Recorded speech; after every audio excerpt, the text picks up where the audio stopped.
सद्गुरु नमस्कारम। आपने अपने पिछले सत्संग में कहा था कि 30% बीमारियां शरीर की होती हैं और बाकी मन से पैदा होती हैं। मैं बस जानना चाहता हूं कि अगर हमें कोई बीमारी होती है तो हम ये कैसे पता लगाएंगे कि इसे मन ने पैदा किया है या ये शरीर की है। और अगर ये साइकोसोमैटिक या मनोदैहिक प्रकृति की है तो इसके पीछे किस तरह की भावनाओं और विचारों का हाथ होता है। हम कैसे इसका पता लगाएं और अगर हो सके तो इसे कैसे ठीक करें। धन्यवाद।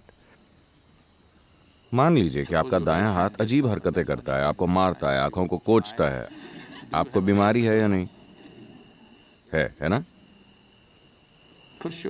निश्चित रूप से है। आपका मन बिल्कुल यही कर रहा है ना? ये जागता है, इधर उधर जाता है, आपको चोट पहुंचाता है, आपको रुलाता है, आपको दुख देता है। आपको बीमारी है या नहीं? अगर आपका हाथ आपको कोंच रहा है, मार रहा है, पीट रहा है, तो निश्चित रूप से आप बीमार हैं, है ना?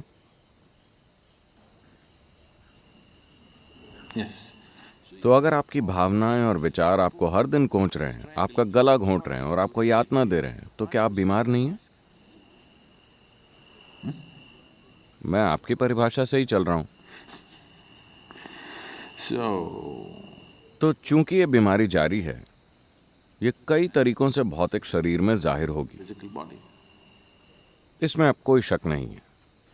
हर विचार, मन के स्तर पर होने वाला हर स्पंदन, आप कैसे स्पंदन पैदा करते हैं, उसके अनुसार पूरी केमिस्ट्री में बदलाव आ रहा है। यह सब नापा जा चुका है। अभी अगर आप शेर के बारे में सोचें, आपकी केमिस्ट्री एक तरह की हो जाती है, रासायनिक बदलाव आते हैं। आप फूलों के बारे में सोचिए, एक दूसरी तरह का रासायनिक बदलाव होता है। इसे नापा जा चुका है। तो हर विचार के साथ अगर पूरी केमिस्ट्री बदलाव से गुजरती है, अगर आपका मन ऐसी हालत में है, तो आप जानते हैं कि आप किस तरह का सूप तैयार कर रहे हैं। आप एक घटिया सूप हैं। सिर्फ घटिया ही नहीं, जहरीला भी। अगर आप इस जहरीले सूप में हर दिन डूबे रहते हैं, तो खुशहाली कैसे मिलेगी? ये वैसे नहीं आएगी।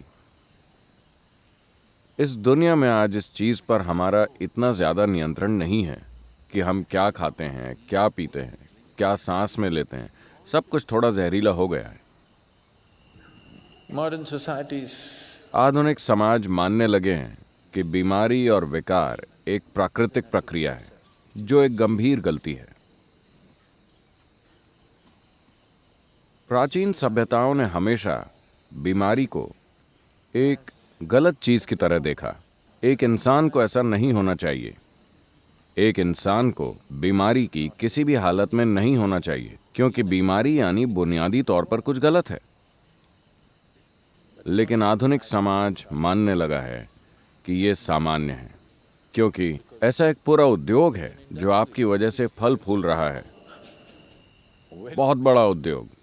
इस धरती पर दूसरा सबसे बड़ा उद्योग है दवाइयों का।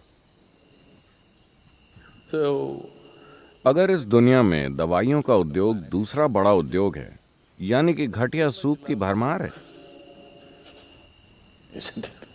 आपको हर दिन इसमें कुछ ना कुछ डालना होता है ताकि नहीं, अगर आप चाहें तो हम इसे बड़े शानदार सूप में बदल सकते हैं। केमिस्ट्री बहुत शानदार अवस्था में है। आनंदमय होना स्वाभाविक है। अगर आप ऐसा करते हैं तो यकीन कीजिए, धरती से 70% बीमारियां गायब हो जाएंगी। बाकी बची 30% कई बाहरी कारण होते हैं जो हमेशा काबू में नहीं होते। आप उन्हें काबू नहीं कर सकते, सिर्फ कुछ हद तक। तो अगर आप लगातार अपने भीतर बुरी केमिस्ट्री पैदा कर रहे हैं, तो आपके भीतर के जीवन को कैसे पता चलेगा कि आप खुशहाली चाह रहे हैं? कैसे? यह अन्याय है। आपके भीतर का जीवन सोचता है इसे बीमारियां पसंद हैं, और वो आपको दे देता है। अगर आप अपने सिस्टम को जहरीला बना रहे हैं भीतर से, जिसके लिए ठोस सबूत मौजूद है कि हर विचार और भावना के साथ आपके शरीर की रासायनिक संरचना बदल रही है, अगर आप अपने भीतर जहर पैदा कर रहे हैं और आप अच्छे से जीना चाहते हैं, ये कैसे होगा? जीवन ऐसे काम नहीं करता। जब तक आप सही चीजें नहीं करते, आपके साथ सही चीजें नहीं होंगी।